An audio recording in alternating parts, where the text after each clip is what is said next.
Hello everyone, Sableye here, and welcome back to the channel. Today we are here with a Spikemuth Cup team report leading up to Scarlet and Violet, because why not? We've got a team that's done quite well for me, especially in the recent ladder tour that we had that USPA hosted. I will get into that in just a second, but you guys can see the team on the screen right now, rocking the double beast boost energy with the Naganadel, with that Stakataka. And I say we jump into things right now. So we'll start with the premise, guys. Basically, this team, the most success it has is the ladder tour that I had used it in. So if you guys don't know what a ladder tour is, it's basically you make a fresh account generally on Pokemon Showdown, as is the case here, and you ladder up, and the highest X amount of players will move on. In this case, this one was run by USPA. First of all, if you guys do not know USPA, definitely check them out. I'll leave their the community Twitter in the link down below. Definitely a good community to be a part of. But without further ado, so in this case, their format, they had two separate waves. So you had week 1, and top four players from week 1 moved on, and then you had week 2, top 4 players from week 2 moved on. They created a top 8, and then he went on, finished off the top 8 bracket. So I managed to finish off in top 4 here. I sadly did lose in top 4. Really good set, but maybe I'll leave a replay after or not. I'm not so sure or not, but either way, team managed to go 60 and 20 overall to get to 1600s on the showdown ladder, along with a 75% GXE. I'll have the pictures somewhere on the screen, but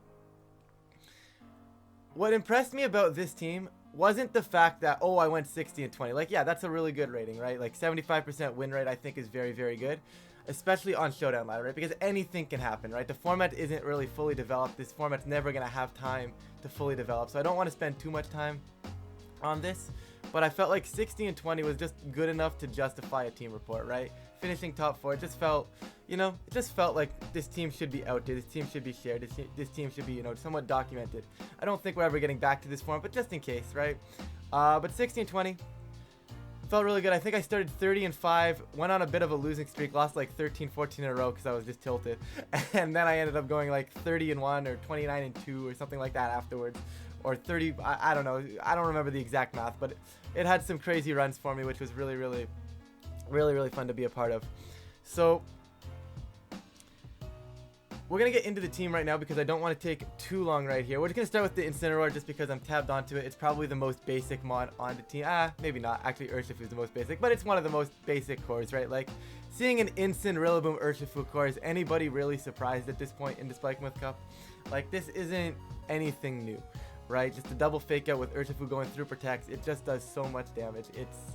It's not even funny, right? So this is just your standard Citrus Berry Instant. I like physically bulky because it's capable of living things like Mienshao, and when you're playing on ladder, it allows for things that don't normally happen, right? Because you get a bunch of random things on ladder, right? I'm not building for a specific meta. I'm building for ladder, which is crazy, right? So you know you're gonna see your Mienshaos, you know you're gonna see your random physical things, right? So like having the instant that was just capable of taking things like that was really nice. It also obviously lives the surging strikes from the Mystic Water Urshifu, as long as I have the Citrus Berry intact without tip damage. So that's really nice as well. Just being able to sit in there, fake out the other slot, let the Ursh do something. You know, it just gives me opportunities there. I opted for Taunt over the Dark move because my Urshifu is Dark. Didn't really need the Dark move if I had the Wicked Blow on Urshifu. So I went for Taunt just to try to stop Trick Rooms, stop any sort of setup.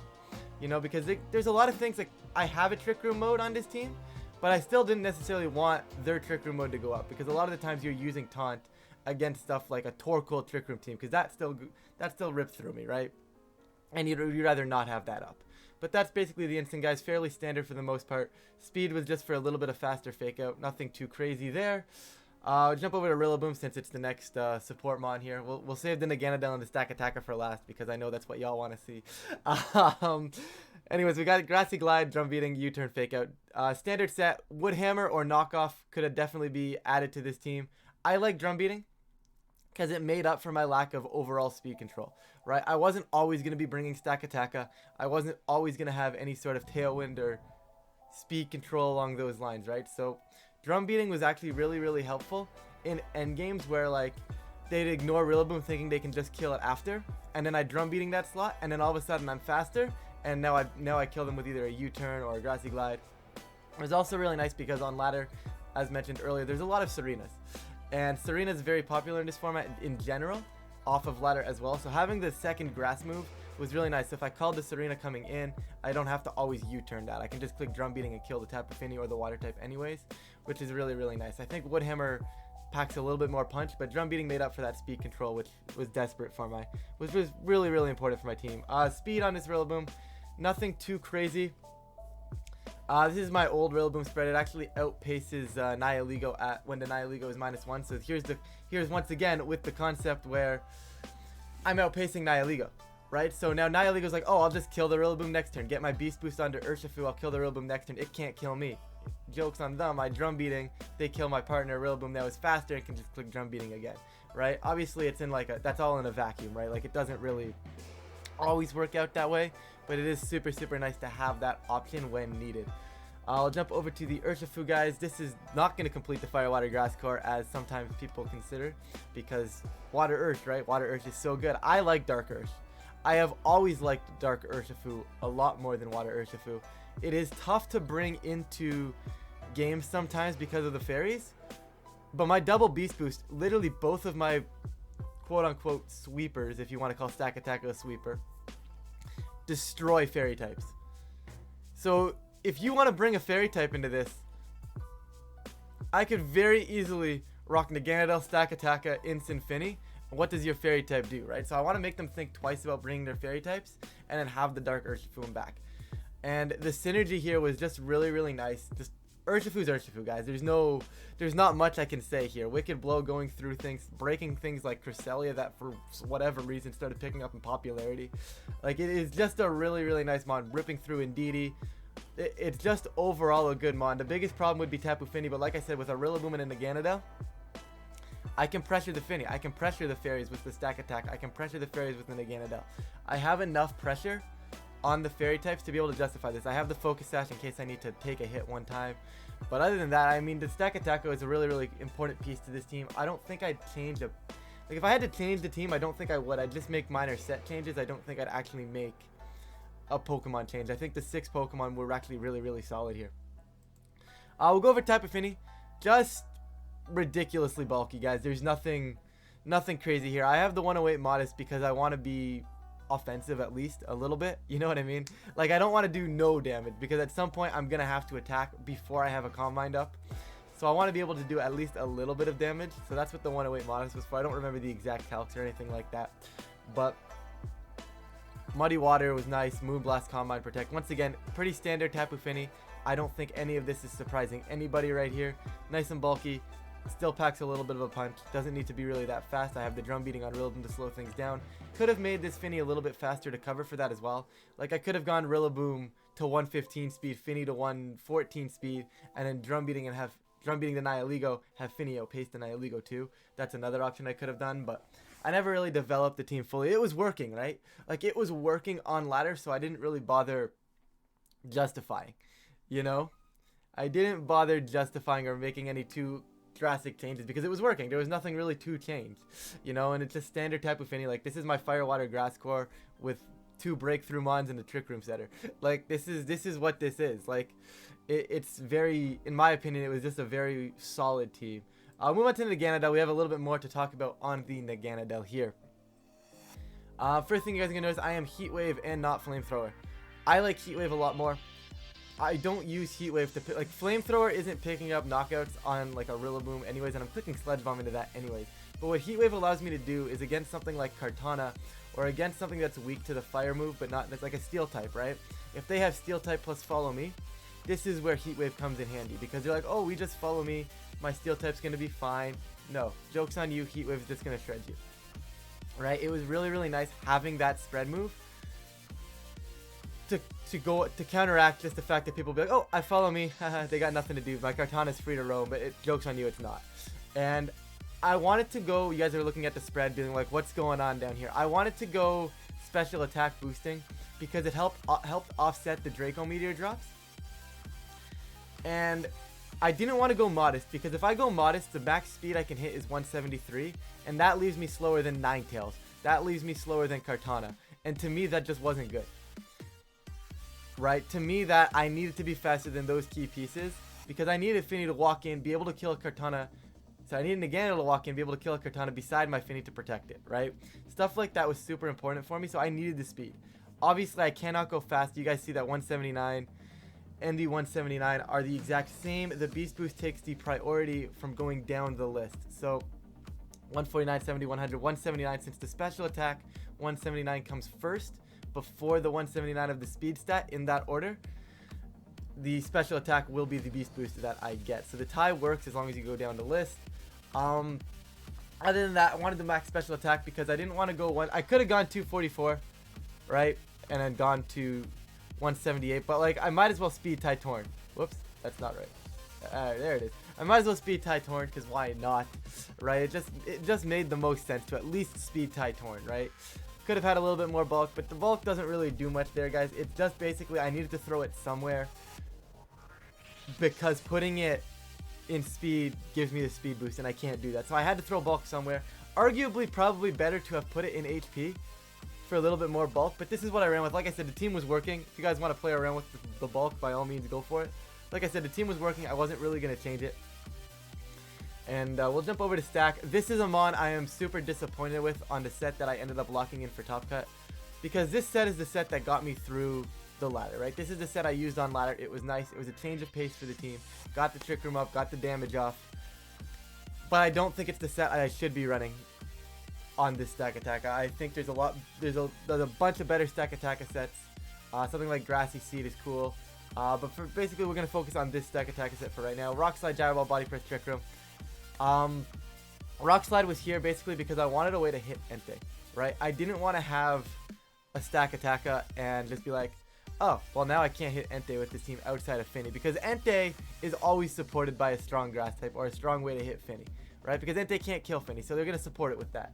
So I needed something else that could break through Entei, so I wanted to have the Rock Slide. Now granted, Body Press might just do enough, but little bit of an oversight there, but I do think Rock Slide, Gyro Ball, Body Press, Trick Room was correct for this team for the most part. I do miss having Protect. I do think Protect could be very optimal on this team. I think this spread is complete garbage. Don't use it. Basically, when I built the spread, I said to myself, what I want to do is be able to live anything from Regieleki, as long as it's not something like Electro Ball. So since Electro Ball is not super common, I figured I'd go for this. This lives Specs Thunderbolt from Regieleki. And the concept here was, I want to be able to fake out the partner to Regieleki, so Stakataka can get the Trick Room up. Because a lot of the times, if they led something like Regieleki Urshifu, let's just say, and it was banded Ursh, because like a lot of the times you go Trick Room versus Hyper Offense.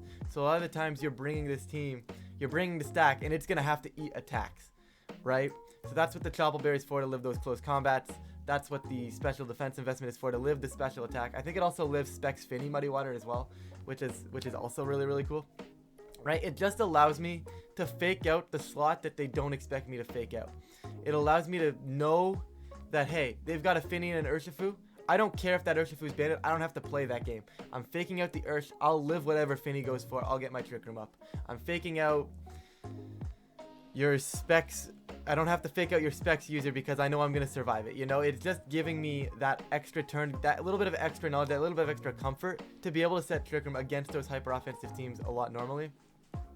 It also forces them to say like Aleki and Serena. They'll say they have the Serena in the back. Well, they could switch something out because Aleki is generally the one that's going to kill this thing. So they switch out the partner beside Aleki. Okay, my fake out whiffs. That's fine. But I'm still comfortable because Aleki doesn't kill me like it normally would, right? I know a lot of people opt for like a super bulky defensive side of things for the body presses. But body press to me was an afterthought. It was an extra, right? It wasn't the main goal of this Stakataka. This goal of this Stakataka was to get that Trick Room up as a change of pace. Comes in handy a lot versus Togekiss, versus Dragapult, right? Stuff like that allows me to change that pace effectively. And just having the little bit of extra special bulk made people think that they could kill me, and they just couldn't. And then that gets the Trick Room up, and that probably takes the game from there, right? I don't think this is optimal in a best of 3.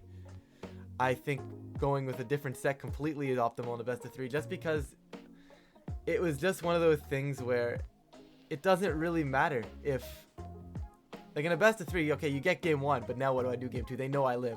Now they adapt, they just lead Serena, and I can't fake out or anything like that, right? They lead Serena, they double into stack, it's gone. I have no protect, right?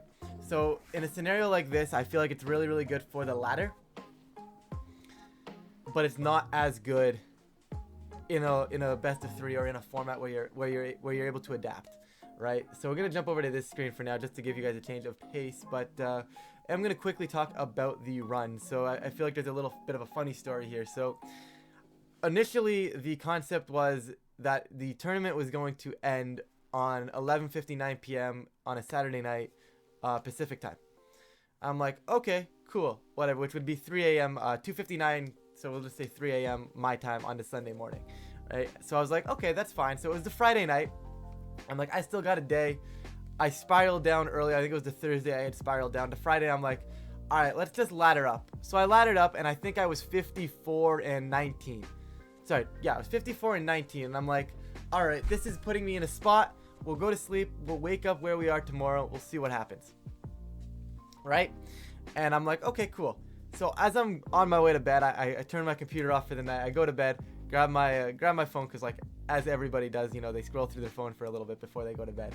And someone messages the chat, and they're like, hey, just so you guys know, the tour ends tonight at 3 a.m. So about 2 hours from where it was, because it was like midnight after my ladder session. And I'm like, oh, this isn't good. I don't trust myself to actually hold on to this positioning if the tour ends tonight. So sure enough, the tour ends tonight, but I decided to wait a little bit, and I'm like, okay, if somebody passes me in the next like 20 minutes, I'll play, because if I were to go to bed and someone passes me anyways, I'm out. But I'll wait, and if I play right now, you know, if I play right now and I drop, then it's not worth it, right? So I waited a little bit. Someone did pass me. So now, since somebody passed me and I wasn't going to qualify, I'm like, well, now I have to play, right? And since I had to play, I'm like, okay, well, you know what? There's no harm in foul in losing. So I end up pulling my friend Kylan, and I actually lose. I lose that game. I dropped to, I believe it was 54 and 20 or 55 and 20 at the point. Like I said, I don't remember the exact math, but... And I drop, and I'm like, I can't end the run here. I literally waited for someone to pass me to try and go past them back. So I'm like, you know what? No, reset. Let's game. So I win 5 games in a row. I go to 59 and 20, and I'm just shy. I'm like 2 ladder points shy. I think I was like 1587. The cutoff point was like 1589 or something like that. So it was really, really close.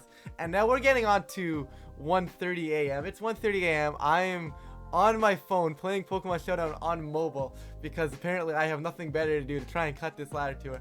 Sure enough, I pulled Joe UX9. Sure enough, I pulled Joe UX9.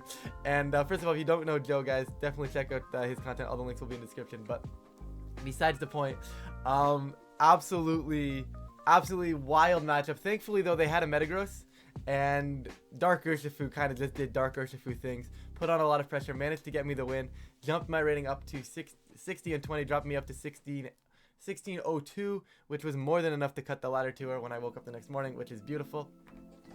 So that's a little bit of the backstory there, guys. But just before we wrap this up, I don't want this thing to drag out. I want to keep it around 20-ish minute mark.